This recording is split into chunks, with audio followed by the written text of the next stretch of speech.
Hi friends, we're going to read our third chapter in Frog and Toad Are Friends. Do you remember that Arnold Lobel wrote this? Our third chapter is A Lost Button. Are you ready? Toad and Frog went for a long walk. They walked across a large meadow. They walked in the woods. They walked along the river. At last they went back home to Toad's house. "Oh, drat," said Toad. "Not only do my feet hurt, but I have lost one of the buttons on my jacket." I don't know how well you can see that, but his second button is gone. Uh-oh.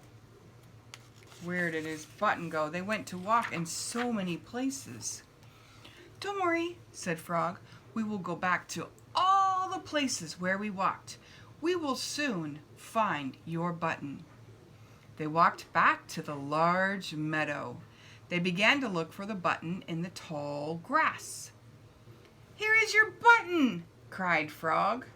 "That is not my button," said Toad. "That button is black. My button was white." Toad put the black button in his pocket. Toad took it and put it in his pocket, but it's not the right button for him. He needs a white button. A sparrow flew down. "Excuse me," said the sparrow. "Did you lose a button? I found one." "That is not my button," said Toad. "That button has 2 holes. My button had 4 holes." Toad put the button with 2 holes in his pocket. Now he has 2 buttons in his pocket. He has a black one and he has one with 2 holes. They went back to the woods and looked in the dark paths. "Here is your button," said Frog. "That is not my button," cried Toad. "That button is small. My button was big." Toad put the small button in his pocket. How many buttons does Toad have in his pocket now?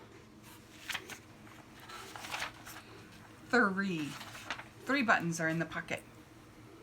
A raccoon came out from behind a tree. Here's a raccoon. "I heard that you were looking for a button," he said. "Here's one that I just found." "That is not my button," wailed Toad. "That button is square. My button was round." Toad put the square button in his pocket. 4 buttons in the pocket now. Frog and Toad went back to the river. They looked for the button in the mud. "Here is your button," said Frog. "That is not my button," shouted Toad. "That button is thin. Thin. My button was thick. Thick, thin." Toad put the thin button in his pocket. He was very angry. He jumped up and down and screamed, "The whole world is covered with buttons, and not one of them is mine." Toad ran home and slammed the door. There on the floor, he found his white, 4-holed, big, round, thick button. "Oh," said Toad, "it was here all the time. What a lot of trouble I have made for Frog." His button was at home. He didn't take the button on the walk. It was gone before the walk began. Toad took all of the buttons out of his pocket. He took his sewing box down from the shelf. Toad sewed the buttons all over his jacket. The next day, Toad gave his jacket to Frog.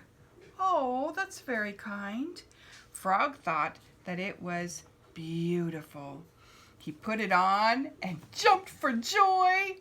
None of the buttons fell off. Toad had sewed them on very well. That's the end of that. Wasn't that nice of Toad to give the jacket to Frog as a thank you for walking all over trying to find the right button? I'll talk with you later. Bye.